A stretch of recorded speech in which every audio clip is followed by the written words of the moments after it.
Good afternoon, everyone. This is Mark Molina, CEO of Molina Leadership and Business Development Solutions. This afternoon, we have with us Nasim May, Program Manager for for Community Counseling here in Lane County.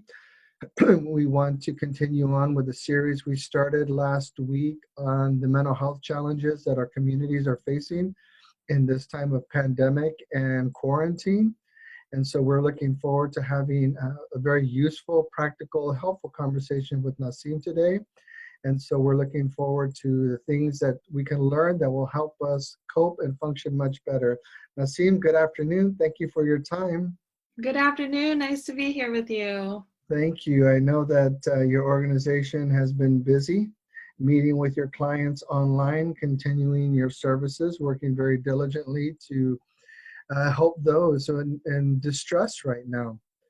And so we just want to thank you. I know it's a commitment and a sacrifice for you to be here, and I really appreciate it. Thank you. And yes, I'm happy to get this information out. So thanks for having us on.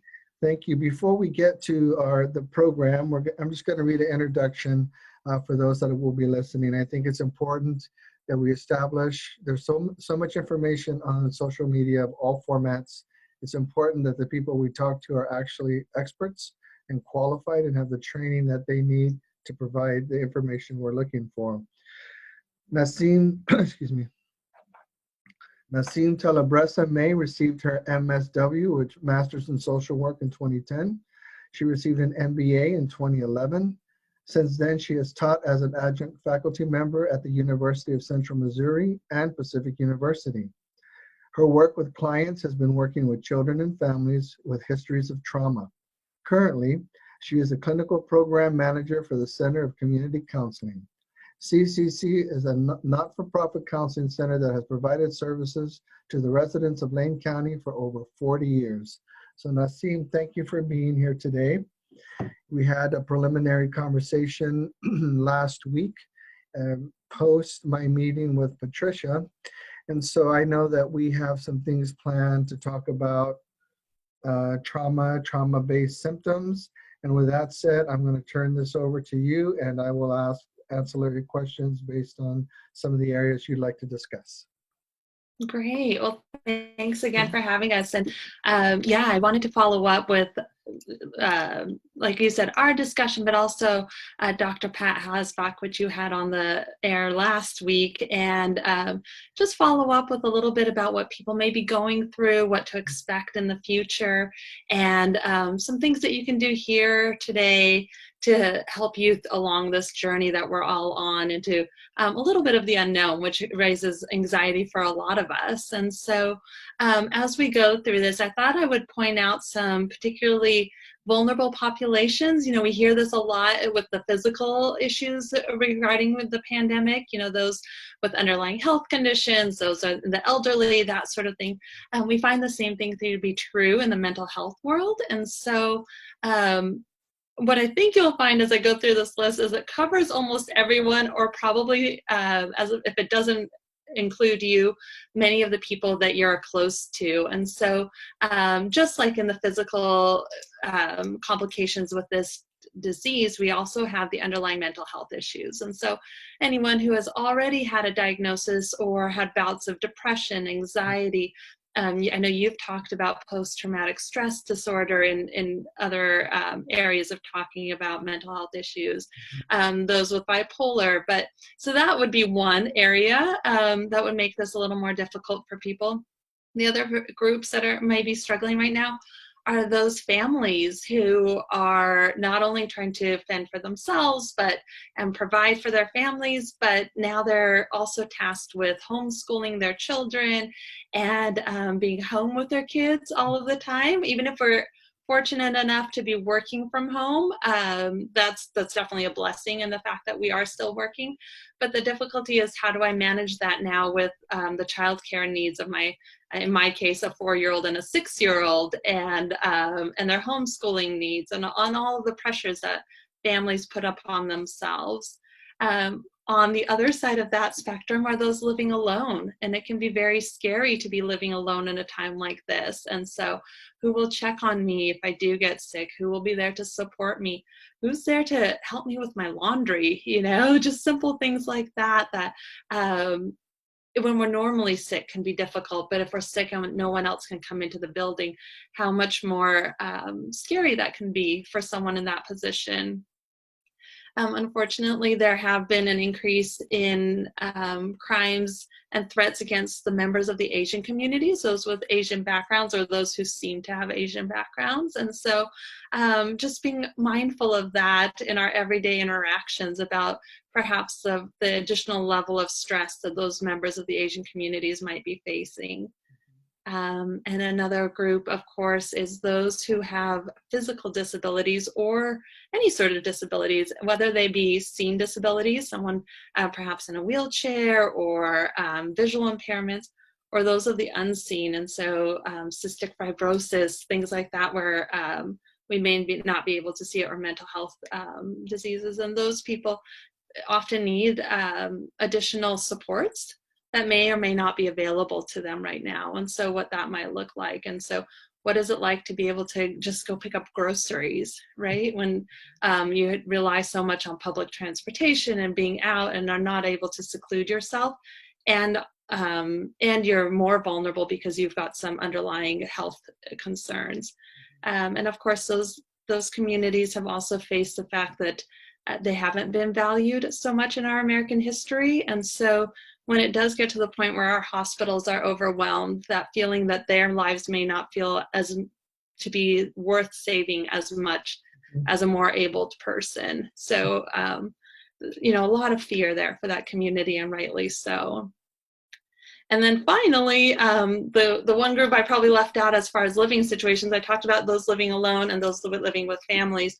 And even just looking at partners is the possible increase in domestic violence and child abuse, given the additional stresses that families are facing, and the fact that we are now in these positions where kids are not being seen so much. Teachers, I know, are trying the best they can with the different platforms, but what that looks like for victims of domestic violence and child abuse. And so I think recognizing those are important, because when we interact with people out in the community, knowing that some of the stressors that they may be facing by being in one of these vulnerable populations may be a good thing to keep in mind in our communications with them. Thank you. And you're right about that. I'd like to just make a couple of comments on some of the things you mentioned. Homeschooling. I think it's okay for parents to be able to say out loud, it's not that I don't love my child. It doesn't mean that I don't love my family because I can't handle this right now. Because I'm not very good at it, because maybe I don't understand the content, or how I'm in the middle of this whole thing now. And I think people feel like, well, if you love your children, it shouldn't be a problem. But it doesn't mean that you don't love them, because you're being asked to cope in this whole new way, right? Absolutely. And I think that's such a great point. And in one side, the difficulty is that children are hearing, oh no, I'm stuck at home with my kids. And even when we say it jokingly, kids are hearing this, right? They're in the same building with us. And so being very mindful about what the message is that we're giving our kids, that they are wanted, that we want them home, we want them safe. But there is that other side that it is really difficult. And a lot of homeschooling parents have dreamt about doing this their whole lives, right? They prepared for it, they applied for it, they researched it. The rest of us were kind of thrown into it on March 16th or whatever it was. And so absolutely, it does not mean that we don't love our kids or that we don't want them with us. But oftentimes we don't have the skills that are necessary for this, or the resources at this time. And so again, if you're having to work online, what does that mean about having to work with your kids? Because they're not going to be able, especially the younger ones, to sit and do 8 hours of work while you do your 8 hours, right? And so the additional stress put on families can be incredible at this time. And it's not in any way a judgment about anyone's parenting skills. It's just being able to be compassionate and gentle on ourselves and on our children, so they don't read this week. It's Right. not the end of the world, right? They're healthy, they're safe, they're at home. The Mhm. schools will catch up next year. And it's not just your child, it's every child globally. And so just remembering that we're part of that global society, that this is just where it is. And if we can build compassion in our kids and coping skills in our kids, they'll have the chance to catch up. Yeah, I appreciate that perspective. And I'm just going to make myself a little vulnerable here, since this is part of the platform of these conversations, is because I want people to identify with the reality that this is hard. Mm-hmm. This is hard, especially in the realm of homeschooling. The first week or so that I was doing it with my daughter, I was really struggling, and she was struggling because I wasn't her teacher. And I couldn't understand, why aren't you responding to me? And I don't, I don't care that it's not your classroom. I'm dad. I'm not a 7-year-old. I'm your dad. I was struggling. I guess I'm saying those things, Nasim, for other parents to hear, that I was struggling to understand her perspective, and I wasn't doing very well. Mm. And then I found myself saying out, when I realized that something was wrong, was I found myself saying out loud to her, "Why don't you understand? I've given you explanation, demonstration, practical application. You should be able to do this." And then I said it a second time, and that's when it hit me. That's how they trained us in the military. Explanation, demonstration, practical application, from day one. That is the 3-word mantra of all military training. Explanation, or 4-word mantra: explanation, demonstration, practical application. And I found myself repeating those words, and I remember the look on her face, like inside out, like, what does that mean?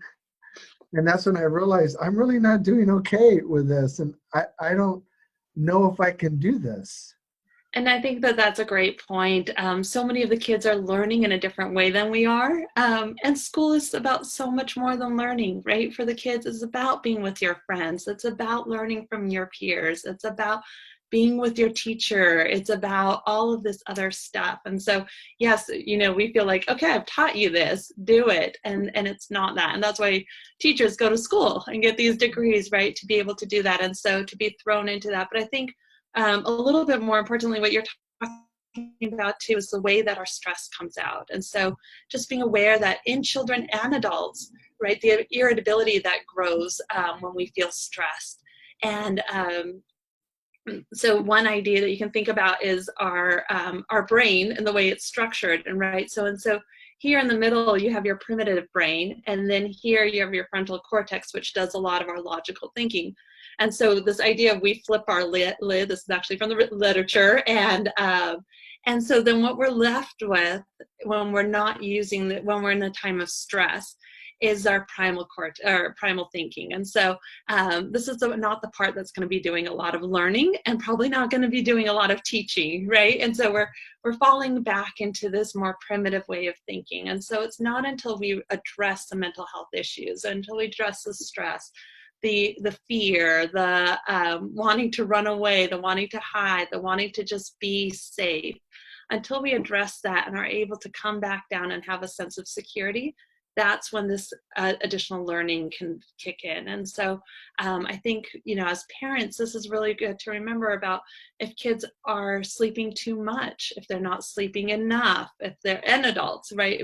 Some signs of depression and anxiety are actually either side of the spectrum of sleeping too much, not sleeping enough, eating too much, not eating enough, right? And so anytime we get into these extremes, and so how can we get back to a balanced state so that we are able to learn, so that we are able to support one another, so we are able to cope with this pandemic?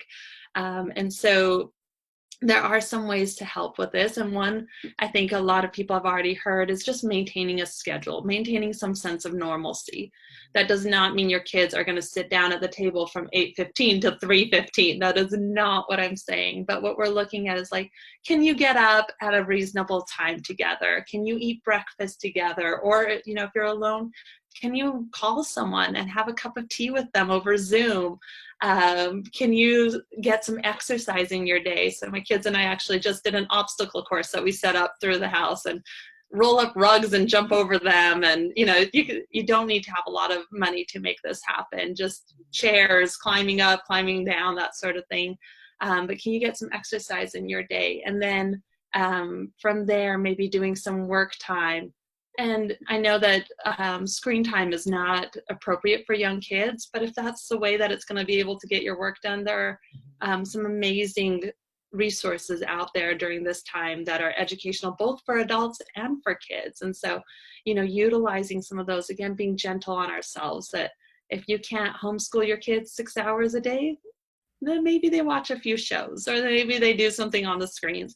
But just being aware of what they're watching, right? We don't want anything that will raise that anxiety. If you see your kids get off the TV and they're hitting each other and they're running around, that was probably not the right show. Maybe pick a different one next time, right?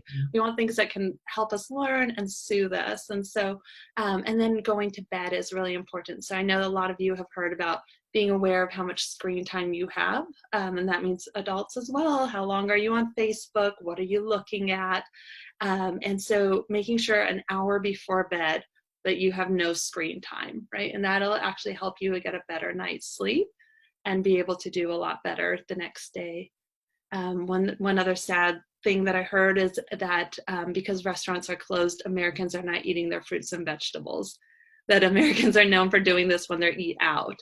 And so how can we not only support our farmers by going to our wonderful farmers market, or getting fresh fruits and vegetables, but making sure we incorporate those into our diets. Anything we can do to keep ourselves healthy is going to help our mental health as well. Let's talk a little bit. That's really good advice, just all the way across the board, because it was a hard self-revelation for me when I'm trying to engage with my daughter, this overwhelming sense that I was failing her.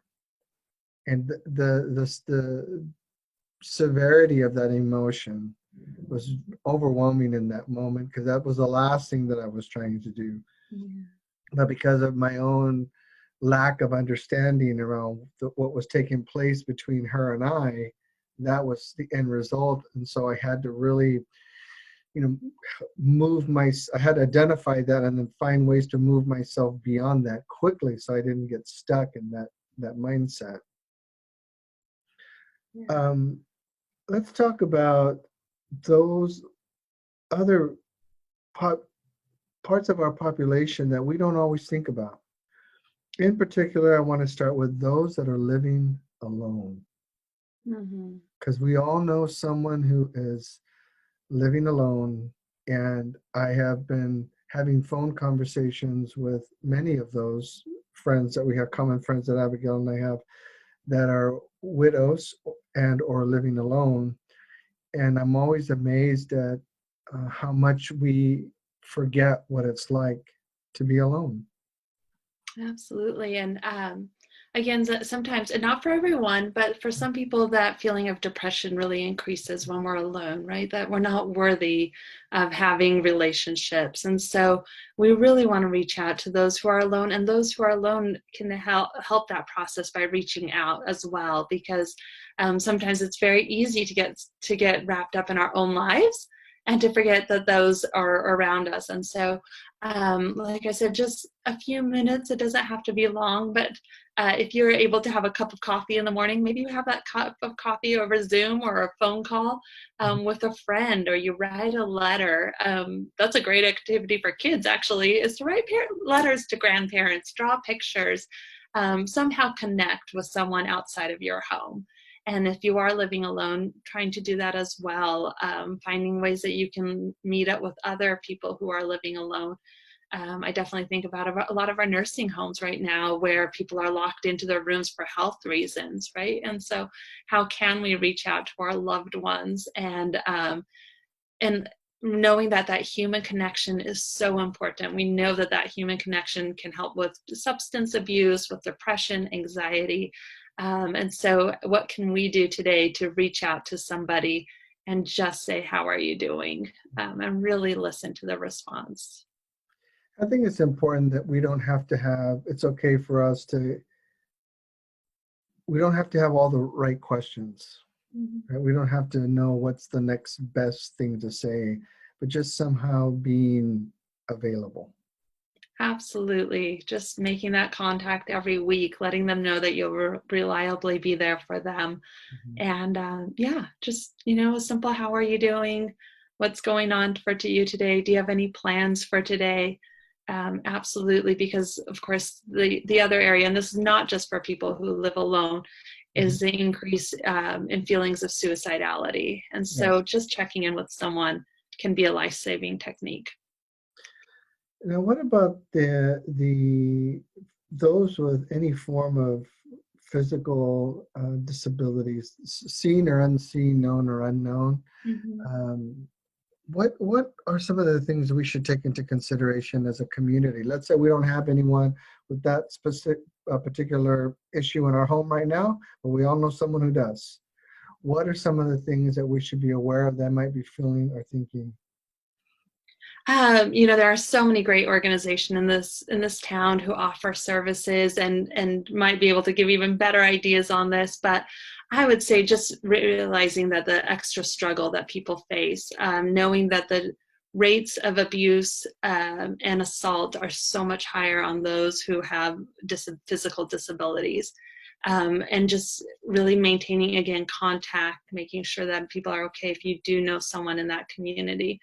And then again, having compassion for others. And so when you are out in the street, if you're holding the door open so that someone's not struggling, of course, with your wipes and gloves and all of that, but just being a little more gentle, I think, in our approach to other people, understanding that they may also be struggling. And sometimes that reminder of the blessings that we have in our lives. So one thing we talk to clients about is maintaining a gratitude journal. Mhm. And so just being grateful for the fact that you are able to do some things that other people may not be able to. Just that in itself could be a coping for yourself, and maybe grow some levels of compassion for others. That's good advice. I think it's important that we remember it. We do have the opportunity to be empathetic and kind on a daily basis. Mhm. And I always remember my Boy Scout training, do a good deed every day, right? Absolutely. Yes. No better time than now. Yes. What about the issue of increased crimes against the Asian community? What has been discovered around that issue? Yeah, and I don't know what this looks like in Eugene. This is a national trend that seems to be happening, and I have talked to people within that community here in Eugene who have felt the stress around it. And so again, just understanding that and being very careful of what news feeds we're on or what social media feeds we're on. And so knowing that what you look for is what you will find as far as social media goes, right? So if you are somehow looking at those sort of news coverages that are spreading divisive sort of information out there, that's the information you're going to get, and it may oftentimes be skewed. And so just finding out what is the truth, where did this come from, who has it really affected, and knowing that the entire globe is in this together, right? And so if we start finger pointing, which often is a coping strategy, right? When we feel stressed, we want to say it's their fault. This wouldn't have happened if it wasn't for them. It's also a stage of grief, that sort of being angry, that negotiating, or that feeling like it's all somebody else's fault. And so just being very aware of that, and being very aware of the fact, again, that people from that community may be feeling that's additional stress. So what can you do when you're out in the community to share a little bit more kindness, or to reach out to your friends of that community, and just remind them that not everyone feels that way, right? And that you're there as a support. what if someone is in a position, they start realizing, I'm not sleeping well, I'm not feeling well, I'm putting on weight, I can't function. What am I going to do now? What would you say to anyone that hears this and they're starting to get these signals? So I'm glad that you asked that because I did want to touch upon a few things. So very simply, let's start out with, if your listeners want to even grab a piece of paper, I'm hoping to have some of this information up on our website soon. Being a nonprofit, it takes us a little bit longer sometimes, but you can develop your own coping plan, your own toolbox of what you can do. And so what that might look like, I'm going to run through a couple of things that you can do. But what I'd like you to write on the paper, number one, in bold and marker, whatever it is that makes it stand out to you, decorate it however you can. The number one thing that keeps you going every day. So whether it's your family or your dog or your cat or God or a higher being or whatever that may be for you, go ahead and just write that out somewhere. Mm-hmm. And then below that, I would like you to put as many things you can think of. Maybe have a goal of like 5 or 6 things that you can do in the moment to cope with stress. What are ways that you have coped with stress? Because you have done this your entire life. You have coped with stress, right? And so how can you do that now so that these feelings don't become overwhelming? And so I'd like to give you a couple and we'll practice them. And the thing about practicing them, and from your military training, is so that when you get into that situation, that it comes to you naturally, right? You do not want to be in a stressful situation and try to figure out a fire drill. That's not the time to do it. You do it when you're calm so that when you're in that stressful situation, you can automatically fall into it. That's the same reason we take CPR classes. You don't want it's simple, but you don't want to learn it when someone's not breathing in front of you, right? So same sort of situation here. So if you can, a minute a day, practice one of these, then I think you'll find as your heart starts racing, as you start sweating, as you start getting stressed, as you start getting irritable, if you can access these same coping skills, it may reduce some of those additional behaviors or feelings from coming up. And so some are very simple. I'm going to try to put my fingertips so that everyone can see them. And something is just seeing if you can rub your fingers. This I learned from an intern, very gently. Yeah, it just takes a moment. And can you feel the ripples in your skin? Yes. Yeah, so you've got to have a level of calm to be able to do that, right? And so to really sense, yep, there's a line, Oops, skipped some. Yeah, so just something simple like that. Doesn't take long, but it brings us back to the present moment. Another one is to do a quick body scan. So take a moment and feel your feet on the floor, wiggle your toes. Remember that you're here now, not in the past where some of that past trauma may have happened, and not in the unknown future where we may be having that anxiety, but feeling that your feet on the floor here and now, and then just moving up your body. So into your legs. If you're sitting, feel yourself with your sit bones in your chair, your back against the chair. Are your shoulders up or are they down? And so this is something I do with kids, right? You bring your shoulders up like a turtle and you really feel when we hold that stress there, and then see if you can drop them down. Yes. Same with your fist. Are they clenched? Are they open? And you may even try clenching and opening them a few times. The same thing with your jaw, just really clenching down and opening. So a couple of things to bring awareness into your body. Oftentimes when we get stressed, we kind of leave our body as far as where our grounding is. And so bringing it back to I'm here and now. And then if you feel some tightness anywhere or your heart pounding, taking a few deep breaths. And so I know you hear it a lot, but it really is true. Getting some oxygen into your body is really important. And so even if it's focusing on your heart or your muscles where you might be feeling some tension, and just taking a deep breath in, we can do it together now. Hold your breath for 4, 2, 3, 4, and breathe out. Good. Hold it for 4. 1, 2, 3, 4. And in again. 3, 4. Hold. 1, 2, 3, 4, and out. Yeah, so simple things like that. Another one may just be thinking of a time that it was peaceful for you, a time that, your favorite place, being on the coast, being on the river walk, being on the Cascades, being in nature. I know Dr. Hosbach talks a lot about that healing that we can have from being in nature. But just thinking of these things just brings down the heart rate enough so that we can start to focus. One other little one that I used to use with foster parents was when you do get stressed with your kids, go to your hidden bag of Hershey's that you will order from an agency somewhere out there. They'll get them to you. Put it in your sock drawer, and when you're tired, when you're feeling stressed and you're feeling like, why isn't she getting it? Go in, put that piece of chocolate in your mouth, and just sit on your bed until it melts. Yeah. Right? You've got the chocolate going, you've got some breathing happening, and then go back out and try again. So just some very quick coping skills, but that would be the second thing that I'd like people to try to implement in their lives. The next one would be a list of things that are coping skills or distractions, things that will help. And this is not getting on screen times necessarily, right? But can you read a book? Can you listen to music? Can you make music? Can you write poetry? Can you go on a run safely? Can you go gardening? Just get your hands into the soil and see what that's like. Whatever it is that brings you joy that you can do safely at this time.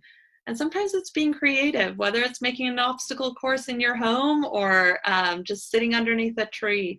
There are lots of ways we can do that. And then the next group of items that you want on that list are people that you can call, that are your support people. And this can be really hard, again, for people who are, whether they're living alone or with people, but if they feel isolated, this can be a difficult thing. But thinking about family members, friends, who's out there that's willing to support you. And if none of those work, we have some amazing agencies, of course, nationally and locally that you can call out to for a hotline. And what CCC is here for is for those people who are not to the point that it's feeling like a crisis, like I need to talk to someone today to support me. But if you're needing someone once a week for a few weeks to help you develop some of these coping skills, to help you explain what's happening right now as far as our mental health and our stress and our coping, and get you feeling a little bit more secure in a few weeks, then that's what we're here for, absolutely. And people can give us a call. So families are home together Mm-hmm. in ways they haven't had to be probably in a while, extended times. Are we all going to feel the same way at the same time? Oh, I wish that would make it so easy, wouldn't it? That would be wonderful. No, not at all. And we are not going to feel the same at all times. So that, I think that can be really difficult for people as well. It's like this feeling of euphoria at one point, and then this feeling of doom the next moment. And so just remembering that every one of those feelings are valid. Every one of those feelings makes sense with where you are, and we go from there. And so in those good moments, enjoy them, have gratitude for what you have, and really take advantage of them, and just know that it's not always going to be that case. We just actually are preparing our newsletter right now and talking about what happens when the sense of purpose is gone. So a lot of people have come together, right? And so artists are putting on free concerts, and I know my kids were into the Joe and the Mo Willems giving art lessons every day, and people are sewing masks, and people are doing such great work, which is wonderful. But what happens when those projects go away, right? When it feels like the crisis is over, and we have to go back to normal, but we're not sure what normal looks like. And so just being aware that even if we're doing well right now, we may not once the trauma is over. That's usually how mental health works, is in those moments. This is why soldiers can do their job. In the moment, we soldier on, we do what we're supposed to do, and our brain protects us. And it's an amazing mechanism for doing that. But then when it's over, that's when the nightmares might start. That's when the feelings of being alone, of the anxiety, of all of that of how do I reintegrate back into my old life, which may not ever be the same again. And so just being mindful of that too, that this may be coming, and that's okay. This is normal. This is how our brains have protected us for so long, and will continue to connect us or protect us. And that's why these connections that we make now are so important, because this is how we're going to, as a society, be able to support each other in moving through this next stage of our lives. Let's talk a little bit about sleep issues and the effects of sleep issues, because I know that's everyone that I'm speaking to it's the same thing. I can't sleep. I can't fall asleep. I'm not getting enough sleep. I'm getting too much sleep. What's wrong with me? I'm foggy. My clarity's gone. What's going on? Absolutely. And I think of that clarity and that fogginess when every day is kind of the same. It's hard to keep moving on, right? And so one thing would be if you've got a doctor that you can access over telehealth or Zoom or something like that, just check in with them and make sure that there's nothing else going on physiologically. However, there are steps that you can take, and there's great resources out there, but like I talked about, one is no screen time before bed, 1 hour before bed, TV, phones, all of that, try to reduce those. Some have even, there are glasses that you can wear, right? The blue light glasses. And so that may be helpful. The other one would maybe be practicing some of these mindfulness techniques before bed. Anything we can do to settle ourselves down. I believe that the experts still say not to do anything else in your room that's not sleep related, right? So don't stay up reading in your bed. You want you to train your body so that when you're in bed, this is the time that you go to sleep. And so trying to reduce what you're doing in your sleeping space, and trying to turn off all the lights. Again, don't keep the TV going. Don't keep your phones by your bed. And trying to do that, and just knowing that this is a process and this can be difficult, and getting some additional support in this area may be really important. Sleep, there are different areas of insomnia. So like you said, falling asleep and staying asleep is one area, or having difficulty falling asleep, but then you stay asleep. The others are those who fall asleep, but then are up at 3 o'clock in the morning. And so how do you tackle that might be a little bit different. And so do you not get out of bed? Do you not train your body like, okay, now at 3 we get up and we go and have a cup of tea and read a book, because that might throw off the day. The other part is being gentle, knowing what works for you. And so, if you are in that position and you're not a parent and you're able to then take a nap later on the day, that might be appropriate for you. But I think it's knowing yourself, talking to a physical doctor or a mental health doctor or practitioner to really find out what would be the best for you that way. And each day might look different, right? It's not all, you're not going to feel the same every day. Absolutely. And building on those successes, remembering that there have been nights that you have slept, right? And so it can happen again. And so how can you replicate that? What went well that day? That you can replicate to help that night's sleep. But sleep is absolutely very important. Again, that sleeping, the diet, the exercise, and the connecting with someone else. Those are all going to be really important for our mental health moving forward. Very good. Let's talk about if someone's got serious trauma issues from the past. Now here we are in this pandemic. Fears of the past, memories of the past, sensory issues from the past. Now it's creating conflict in the relationships, and people say things like, I thought we dealt with this already. Why are we talking about this again? I thought this was over. Yeah, so I think an important thing that you're bringing up is this idea of grief, and just realizing that it's going to be very complicated at this time. And so absolutely past trauma is going to come out. So for some of us, looking at an empty street can be incredibly traumatizing. Where has everyone gone? And maybe we reflect that to something in our past. illness for those whose grandparents maybe or parents were affected by the polio crisis. And so now what does that of another pandemic look like? Loss and grief and loss is huge right now. And so what does it mean to lose someone? And yes, you're supposed to get over it, but what happens when you can't go to the funeral and you can't be with your loved ones and you can't say goodbye? And what happens when it's not expected, right? If it's not supposed to happen, because it's not supposed to happen to the 30-year-old or the 40-year-old or the 50-year-old or the 60-year-old. You know, there's no point where we expect to lose loved ones. Even those with underlying health issues can be really difficult to lose. And so what does that look like? And knowing, again, just being gentle with ourselves, because there is no time that you're going to have to get over this. This is a process. It's going to take years. And knowing that there are different stages in grief, right? And so hopefully we'll get to a point where we find meaning in it, and we find meaning in what happened around that person's life or their impact on us.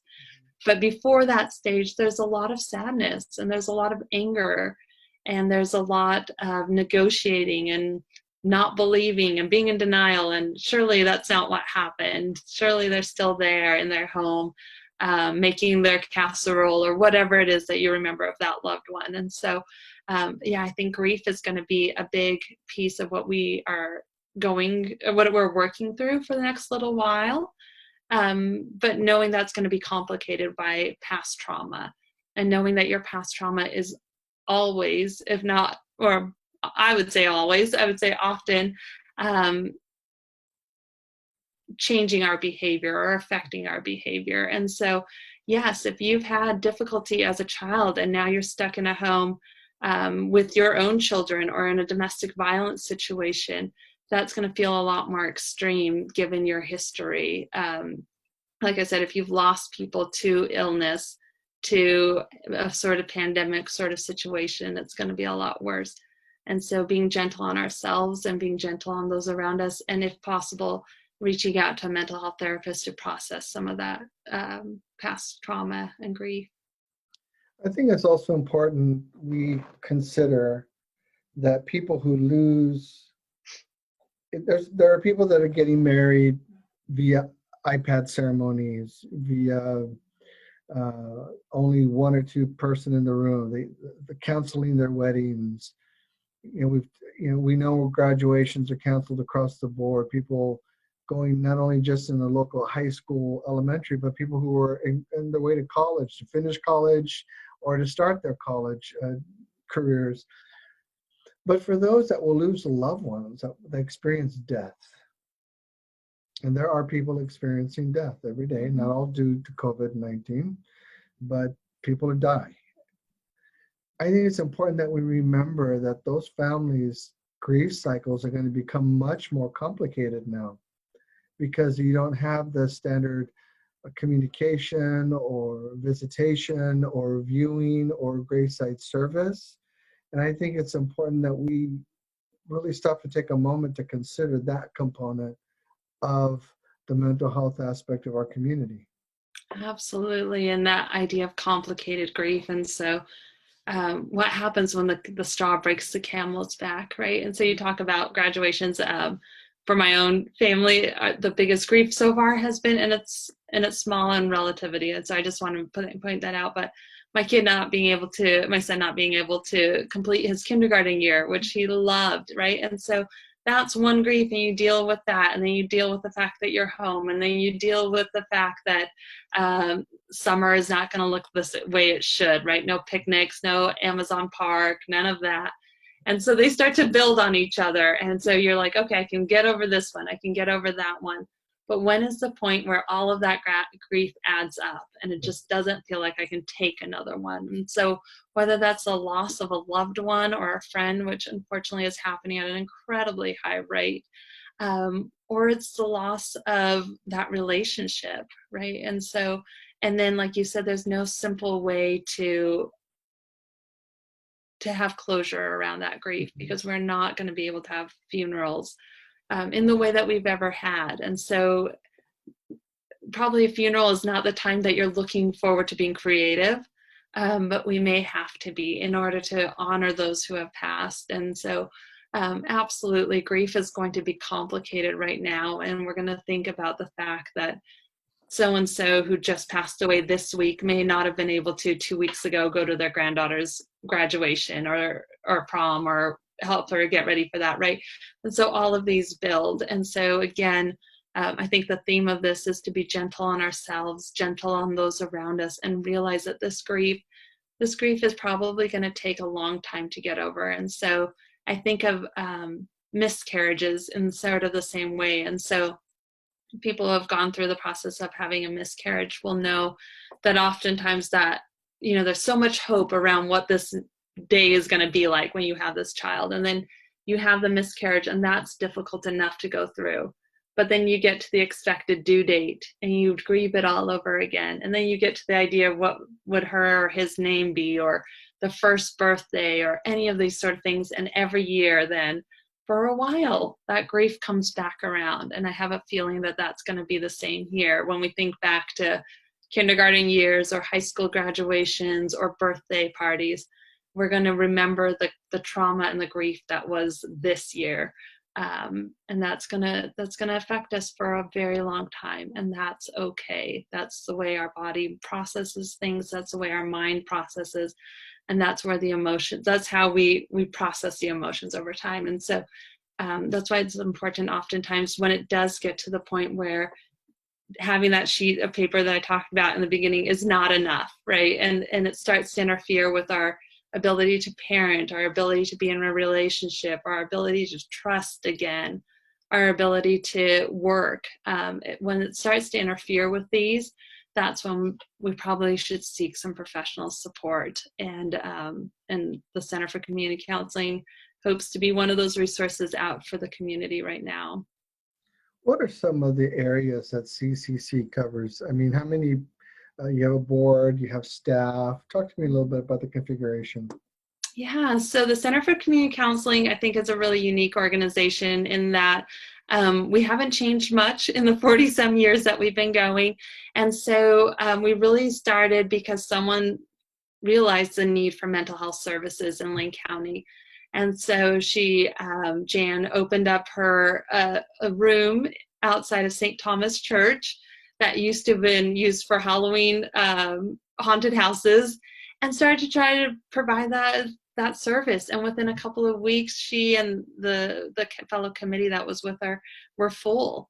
And so we realized that there was this need, but we've stayed with that idea of we just want to be here for the community. And so the special thing I think about the Center for Community Counseling is that we do not diagnose. And so we recognize that people just sometimes need support, and they don't necessarily need a diagnosis that will go onto their medical files. And so what we do is we do not bill insurance. We have you come in, we do an intake, we do get that background information so that we can serve you better, but it's not there to lead to a diagnosis for you. And so, we come in and you can say, I'm just having a really hard time homeschooling my kid, or dealing with the fact that my family is so far away from me, or dealing with the fact that my family is so close, yes, I can't support them during this, whatever it might be that's causing you stress and anxiety during this time, or feelings of depression. And then we're here to help you develop some coping skills, maybe some insights into past trauma, and do all of that for a few weeks. Given the high demand right now, we'd love to have more therapists. If any of it, if there's any licensed mental health therapists out there who'd like to join our team, all of our therapists are volunteers, but they're all masters or below or above level licensed therapists. And so you're not getting someone who's just had the 40-hour training, which is great, but these are people who've gone through their master's level programs and are out there to really offer you some professional level support. We have a sliding scale fee because we do not bill any insurance. That includes Medicaid and Medicare.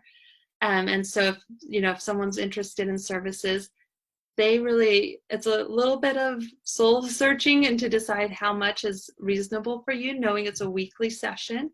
But what we ask is for people to consider about $8 to $40, but Our sliding scale actually starts at 0 at this point because we understand that the financial stress on some families just makes it impossible. And we want to make sure that they have access to mental health services. And so you decide how much you can give, and then you go onto our account and you make it through a PayPal. But other than that, we're just here to support people through this process. And so I think it's also important to say that it's okay for people to call CCC, not because an immediate loved one just died or something really heavy. It could be something that you just feel like an area you don't feel like you're doing well in, because we're all in new territory. So it doesn't always have to be some huge, powerful, dark feeling, so to speak. It can just be a moment of confusion, a moment of disorientation, just needing someone to help me talk through what I've been experiencing right now. Is that legitimate? Absolutely, yes. And so just like you said, whether it's how you're sleeping, whether it's how you're coping at this time, and if it is loss of a loved one, we're here for them, for people who have experienced that as well.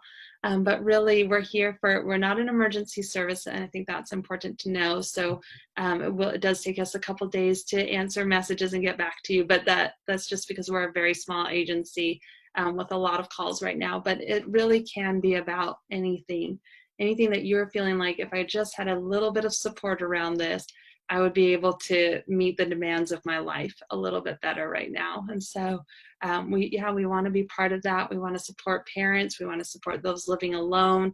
We want to support anyone with feelings of anxiety, of depression, of just feelings of isolation or not knowing what the future brings and how I'm going to cope with that.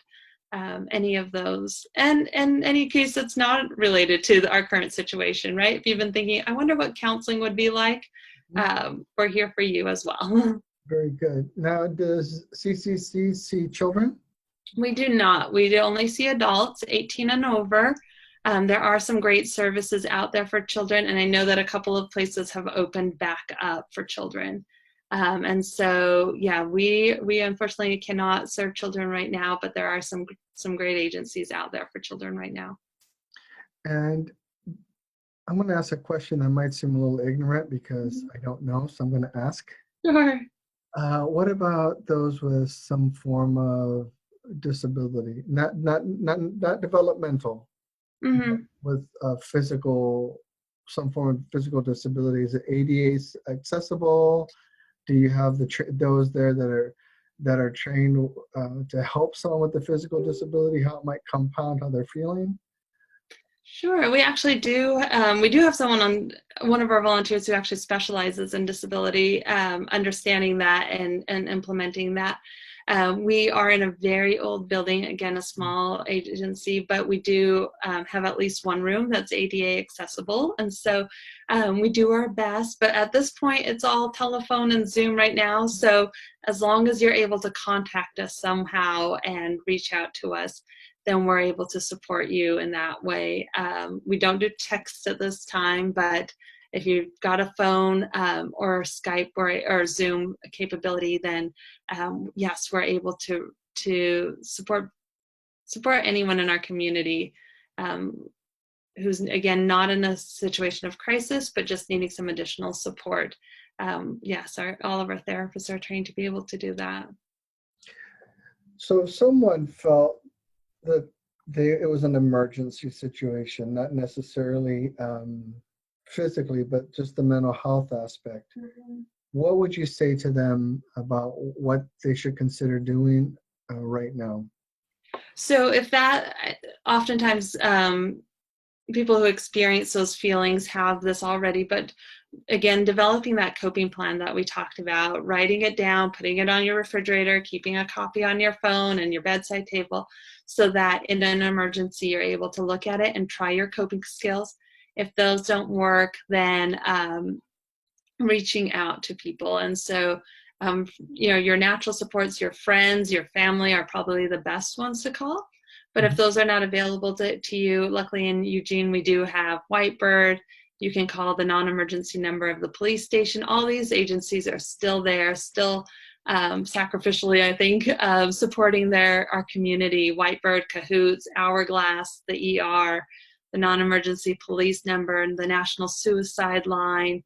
The National Domestic Violence Line is also giving out information on how to be safe during this time of social isolation or physical distancing. Mhm. I've learned to remember that it's not that we're social distancing. We are actually being very social Mhm. and being very supportive, but this time of physical distancing from each other, how can we be safe? And so there are some great resources out there. I think you said in the beginning, being careful where you get your information from, but the National Domestic Violence Hotline and the National Suicide Hotline and Whitebird are all going to be really reputable in that. And then again, if you're looking for more long-term, once a week, checking in with someone, then the Center for Community Counseling is here for you. Lane County Behavioral Health, if you have Medicaid, is another great service, and that's out there. The Center for the Child Center for anyone working with kids. So there are resources, and I hope that your viewers feel comfortable reaching out to someone. And if we're not the right fit, we will refer you on. And so I can't tell you the number of times that we've gotten referrals from Northwest Christian or Whitebird and vice versa, because if you reach out to one, we're able to assess right there and let you know, like, oh, this might be a better fit for you. So if you have any thoughts of like, I wonder where I should call, go ahead and give us a call, and then we'll try to point you in the right direction if we're not the right service for you. And if someone wanted to get a hold of CCC, how would they do that? That's a great question. So they can go to our website, that's ccceugene.org, and you'll find a lot of information there that also has a specific tab now for for COVID-19 and our response there. And then the other way that you can get a hold of us is by calling us. Again, remembering that because of this situation that we're in, we may not be able to call you back immediately, but within the week, we try to get back to everyone. And that number is 541-344-0620. And what are there social media venue formats they can find you on? We do have a Facebook presence and a Twitter presence, although we are not incredibly active in those. We are hoping to be, because we'd like to get some of this great information out. But probably visiting our website or just giving us a call is probably the best way to go about that. You can also email us through our website, and we can get you back information that way as well. Very good. Nasim, as we get ready to end the interview, what would you say to the community listening? What words of encouragement would you give to them in this time of physical isolation and pandemic? Yeah. So the thought that comes to mind when you ask that is there's actually a beautiful video out from someone from Belfast and is a COVID responder. And I won't read it all, but one thing that he mentions, and I think is important to remember, is that this is probably the greatest act of love globally that we will ever experience in our lifetime. And so, when you look at those empty streets, when you think about our kindergarten years not happening, or weddings, or all of this, knowing that it's done out of love, right? We're doing it out of the love of those with underlying health issues. We're doing